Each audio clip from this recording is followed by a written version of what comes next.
Muito bem. O segundo evento importante desse período das origens é a queda. O primeiro é a criação, o segundo é a queda. Depois nós veremos o dilúvio e depois a Torre de Babel. Quando nós entramos no relato da queda, esse evento importante, por que ele é importante? Porque ele narra a origem do pecado, do mal, da morte, da corrupção na humanidade, que eu e você, nós presenciamos ainda hoje, ok?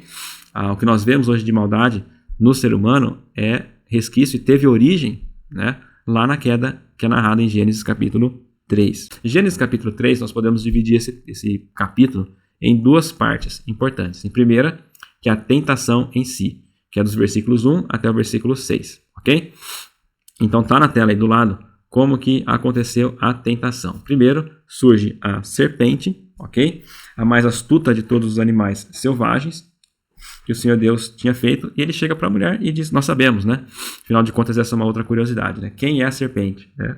Ela falava, ela é o próprio Satanás, é o Satanás que possuiu a serpente, o personificou, né, numa serpente, enfim, são dúvidas que a gente tem e surge na nossa mente a respeito disso. Mas nós sabemos que a serpente é Satanás por causa lá de Apocalipse 12, versículo 9, quando ele fala aqui do dragão, que ele é a antiga serpente, o diabo, né, o Satanás. Então lá em Apocalipse ele dá o nome, o sobrenome, o RG e o CPF, né, de Satanás. Então ele é o dragão, a antiga serpente. Então nós temos isso à luz da revelação total, né, das escrituras. Nós sabemos que a serpente aqui é alguém que está em oposição à boa vontade de Deus, que vai tentar agora Adão e Eva a pecarem e desobedecerem uma ordem direta de Deus.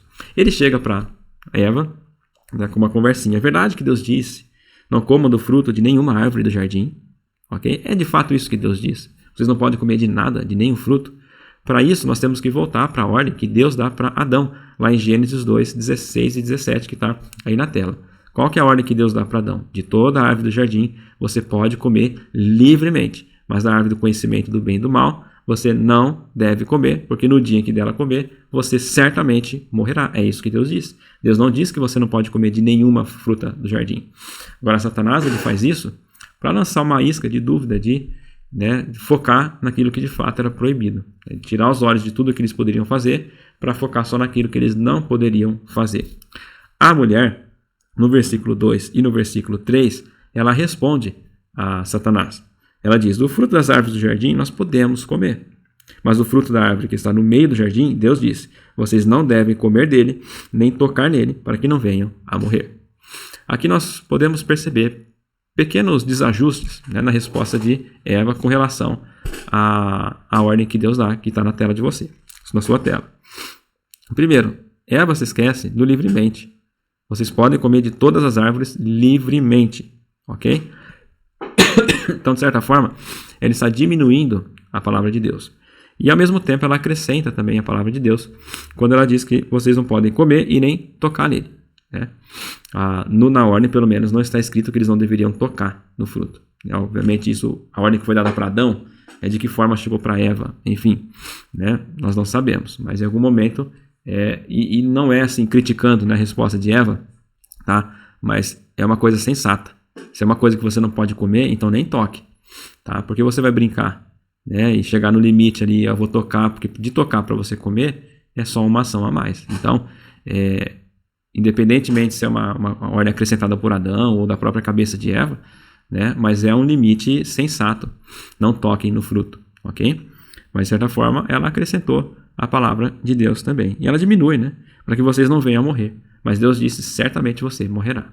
Em resposta, a serpente, ela desmente Deus. É certo que vocês não morrerão.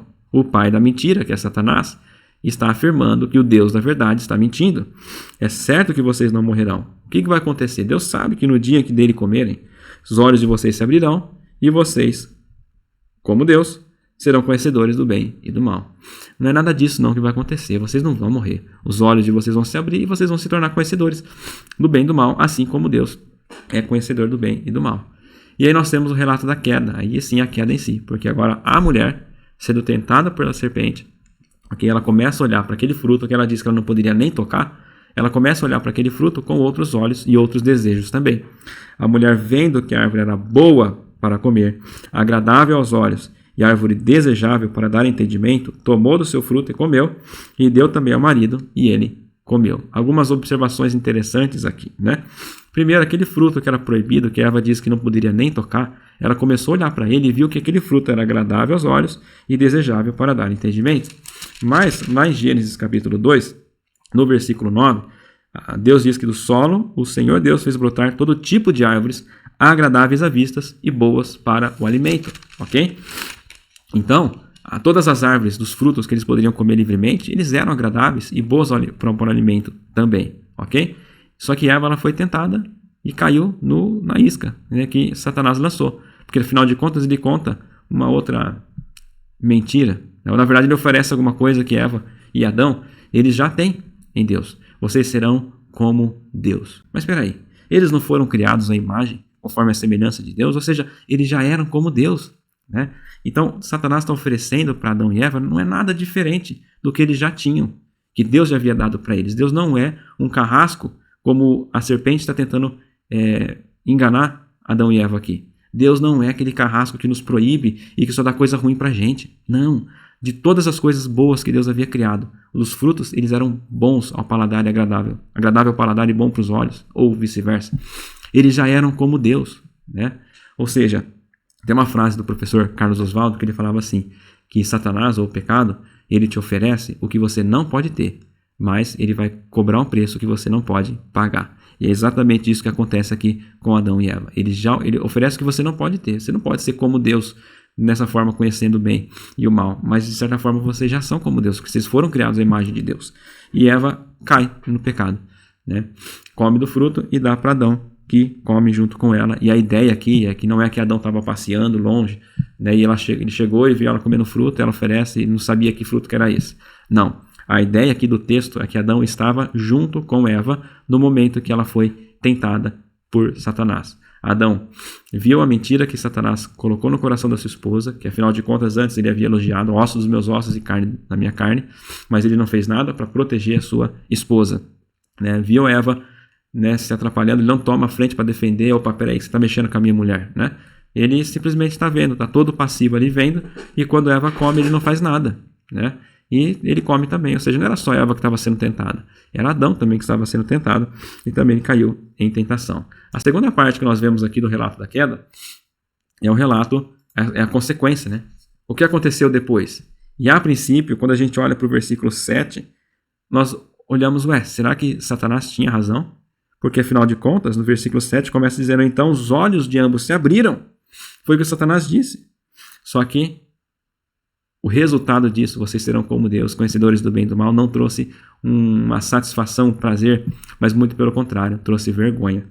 Os olhos deles se abriram, mas eles perceberam que eles estavam nus e costuraram folhas de figueira, né, e fizeram cintas para si. Antes, no finalzinho de Gênesis 2, eles viviam nus e não tinham vergonha. Mas agora, com o efeito do pecado, a primeira coisa que eles sempre fazem, estamos nus e com vergonha, eles fazem vestes de roupa de figueira para se vestir. Então, vergonha. Depois eles ouvem os passos de Deus que se aproximavam do jardim e eles sentem medo e culpa. Eles se escondem da presença de Deus. Deus chama Adão. Adão, onde está você? Deus sabia, obviamente. Qual que é a resposta de Adão? Eu ouvi os teus passos e me escondi porque eu estava com medo. Ok? Porque eu estava nu, na verdade Adão fala, né?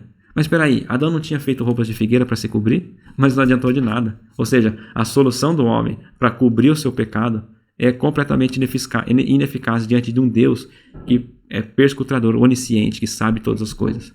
O fato deles fazerem folhas de figueira não adiantou nada diante de Deus, né? Ele se sentiu nu e se escondeu, né? E Deus disse, quem disse que você estava nu? Você comeu do fruto? Adão poderia muito bem, como um homem da casa, defensor da sua esposa, dizer assim, Deus, eu comi, me mata, mas poupa a minha esposa, porque ele sabia que do dia que você comer, certamente você morrerá. Me mata, Deus, mas poupa a minha esposa. Ela não tem culpa nisso. Não.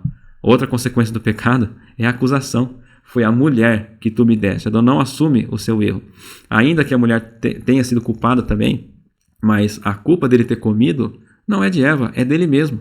E assim também nós fazemos, né? Sempre queremos justificar os nossos pecados, colocando culpa na situação, nas circunstâncias, nas pessoas, né? E talvez no próprio Deus, como Adão fez. A mulher que tu me destes, ela me deu do fruto e eu comi. A mulher não tem por onde sair, ela diz, faz a mesma coisa, ela se justifica. Ela diz, foi a serpente, né? E Deus começa então a falar das consequências, né, do fato de eles terem comido. Quais são as consequências, né? Essas imediatas que eu já falei, vergonha, medo, culpa, acusação, mas nós temos também consequências posteriores. Com relação à serpente, nós vamos destacar disso depois, vamos então aguardar um pouco aqui a serpente, mas vamos para consequências dos pecados para a mulher, né?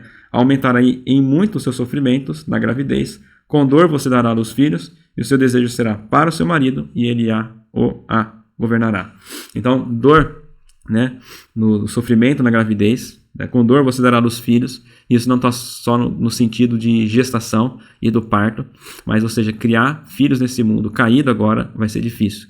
E Adão e Eva sentiram muito bem na pele isso, entenderam isso, quando presenciaram o próprio filho Caim matando o seu outro filho Abel, né? A primeira morte humana que eles viram não foi a própria morte, ou a morte do cônjuge, mas foi a morte do filho, né? Um filho matando o outro. E o seu desejo será para o seu marido, e ele o dominará. Essa palavra para pode ser traduzida também como contra. Seu desejo será contra o seu marido. Você foi criada, você mulher que foi criada para ser uma auxiliadora idônea, igual ao seu marido, e o seu marido deveria liderar você em amor, agora vai ter uma rivalidade entre vocês. E é aqui na queda que nós temos a origem do machismo e do feminismo. O feminismo por quê? O seu desejo será contra o seu marido. Agora você vai querer competir com o seu marido. E o seu marido, ao invés de liderar você em amor, ele vai te subjugar. Então os dois extremos é errado e é consequência da queda. O feminismo e o machismo. Consequências da queda. Para Adão, uma vez que você deu ouvidos à sua mulher, a terra é amaldiçoada. E agora, com fadiga, você vai colher, né, o alimento para você. A terra não vai ser mais favorável para você. Agora, com o suor do seu rosto, você vai ralar para você conseguir se alimentar e alimentar a sua família também. Ela vai produzir espinhos, ervas daninhas, e você comerá a erva do campo. No suor do seu rosto, comerá o seu pão até que você volte à terra, porque você foi formado dela. E você é pó, e ao pó voltará. Então aqui Deus está anunciando a morte. Afinal de contas, eles não morreram imediatamente. Mas a morte inicial, a primeira que eles sentiram, foi a morte espiritual. O afastamento de Deus. Quando eles ouviram os passos de Deus, Adão fugiu da presença de Deus. Isso é morte espiritual. O pecado nos afasta de Deus, né? Mas a morte física também estava envolvida aqui, né? Porque Deus diz, você vai voltar ao pó. E tem consequências para ambos aqui também, né? Porque ambos são expulsos do jardim, e o motivo é agora que o ser humano se tornou como nós, conhecedores do bem e do mal, eu não quero que o ser humano tome do fruto da árvore da vida também e coma desse fruto, né? Então, por causa disso, né, eu vou expulsá-los do jardim do Éden. Agora, não pense que o mundo fora do jardim do Éden era um lugar deserto, inóspito, com vulcões desertos, não. Tudo o que Deus criou era muito bom. Então o mundo ainda continuava sendo belo. Os efeitos do pecado ainda não foram sentidos, né, de forma geral. Mas o Jardim do Éden era o local que simbolizava ali a presença de Deus e o acesso à árvore da vida. Mas a expulsão de Adão e Eva do Jardim do Éden é uma medida drástica? Sim, mas é um ato da graça e da misericórdia de Deus. Eu não quero que o homem coma do fruto da árvore da vida e viva para sempre. Em qual condição? Na condição de pecador separado do Senhor. Então é uma medida disciplinar, mas que envolve muita graça e muita misericórdia do Senhor. E o outro ato de misericórdia e graça do Senhor é quando Deus ele diz, Adão, essa folhinha de figueira aí não serve para nada. E ali no jardim eles presenciam a primeira morte, de um animal completamente inocente, que não tem nada a ver com a sua culpa, com a culpa de Adão e Eva. Ele é morto e com a sua pele ele é feito roupas, para que possa cobrir a nudez de Adão e Eva, alguém inocente. Isso já prefigura Jesus Cristo, o Cordeiro que foi morto e com seu sangue nos cobre de todos os nossos pecados. Mas tem aquela consequência também, para o próprio Satanás. Afinal de contas, o que é a aliança, a promessa que Deus faz com Adão? Na verdade, é uma promessa que Deus faz direto para a serpente, Não é uma promessa que Deus se dirige para Adão e diz isso, Mas é uma promessa que Deus faz para a serpente. Por causa do que você fez, Gênesis 3,14, você é maldita entre todos os animais domésticos, entre todos os animais selvagens. Você rastejará sobre o seu ventre e comerá pó todos os dias da sua vida. Porém, inimizade entre você e a mulher, entre a sua descendência e o descendente dela. Este lhe ferirá a cabeça, ele ferirá o calcanhar. A grande pergunta é, a serpente aqui, ela tinha perna, tinha asa? Isso não é relevante, Porque a figura aqui, você rastejará sobre o seu ventre e comerá pó todos os dias, é uma figura de humilhação. Você será humilhada todos os dias. E a grande promessa aqui que nós chamamos de proto-evangelho. Quando Deus diz, porém, inimizade entre você, serpente, e a mulher, entre a sua descendência serpente, e o descendente dela. Este descendente da mulher ferirá a sua cabeça e você lhe ferirá o calcanhar. Ou seja, a grande promessa aqui para a serpente é a condenação, juízo, fim, né, do poder da serpente. Uma vez que você fez isso, serpente, alguém da linhagem da mulher, o descendente dela, vai esmagar a sua cabeça. E nós sabemos hoje, à luz de toda a revelação das Escrituras, que o descendente da mulher nasceu de uma mulher, né, debaixo da lei, né, como diz lá em Paulo, em Gálatas 4, se não me engano, é Jesus Cristo. Na plenitude do tempo, Deus enviou seu Filho, nascido debaixo da lei, nascido de mulher, nascido da Virgem Maria. O descendente, né, da mulher chegou em Jesus Cristo. E com a sua morte e ressurreição, ele esmaga a cabeça da serpente. Ok? Então, com isso, nós terminamos aqui o nosso segundo grande evento do período das origens, que é a queda. Agora vamos para o terceiro grande evento, que é o dilúvio.